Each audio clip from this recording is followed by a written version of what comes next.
Hey guys, welcome back, it's Stash. We're gonna do another episode of cheaply commentated, poorly edited, or however I usually put it. Today we're taking a look at SL39 plus 3 Swamp. Now, in a previous video I went over why I like 39 plus 3. It is essentially the gateway to get the people that are trying to get the low-level watchdogs, and normally nobody is like 35 plus 3 there. So we spawn in, and a fellow streamer friend of mine, Rizio, is getting chased down, and I notice that the red in the back is not really fighting the host team.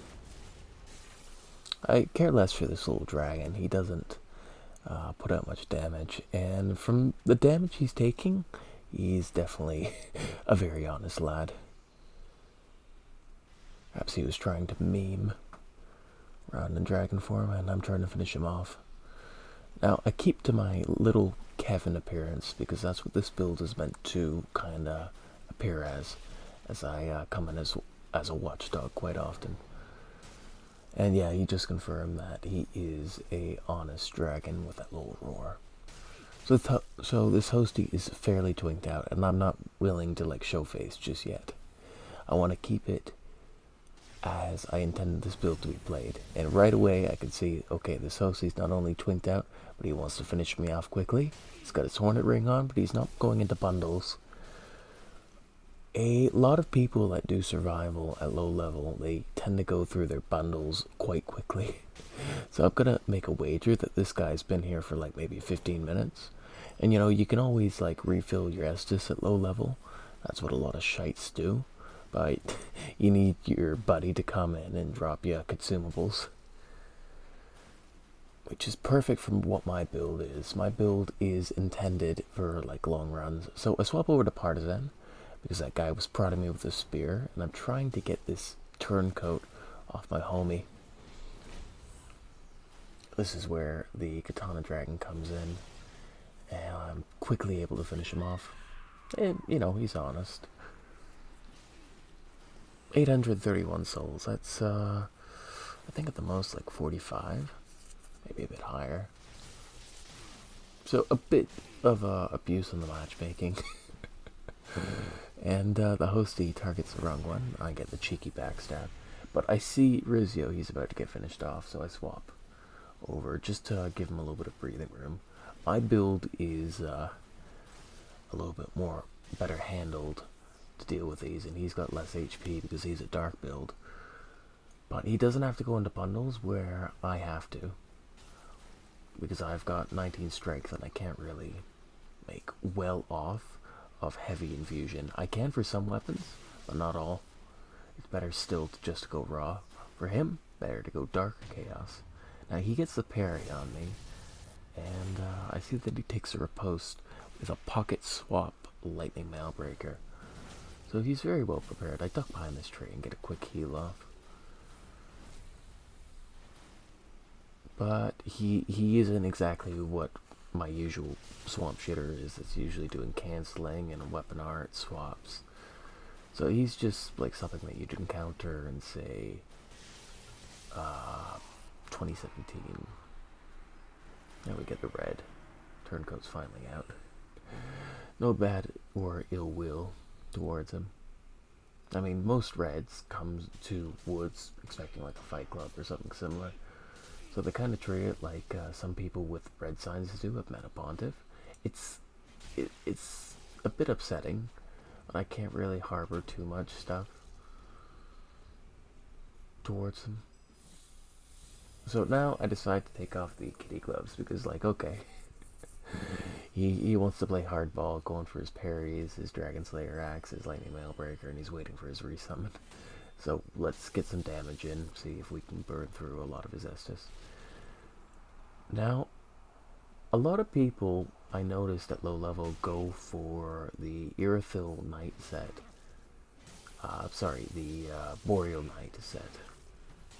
And I can understand why. It's similar to the Fallen Knight set in nature, where it's quite light and it's got a lot of light physical defense. And against Frost it's quite good, but everything else it's elemental, it doesn't have a lot of poise, and its poison is like very minimal. So if you're making like a hardcore twink and like you need a lightweight armor with decent defense, most tend to go for that set if they don't have the DLCs. Like Slave Knight is fairly decent. Same with the Millwood. If you're just going for like Millwood chest, you've got a lot of free poise there, and it's not too hefty. I go to like Bomb Punish, and he goes around my back and gets a backstab. But he's getting a little too parry spammy. So I decide to pull out the Crucifix here. Now the Crucifix is a very twinky weapon, but the reason why I use it is not to go for like the buffs. Well, sometimes I do, and in this case, I'm trying to finish him off. But the L2, the one that doesn't cost any FP, it's unparryable. And because this weapon can be buffed, I tend to put Frost Weapon on it. So I essentially have an unpunishable, unparryable option that takes no FP. That's quite beautiful because it can true combo in from the R1.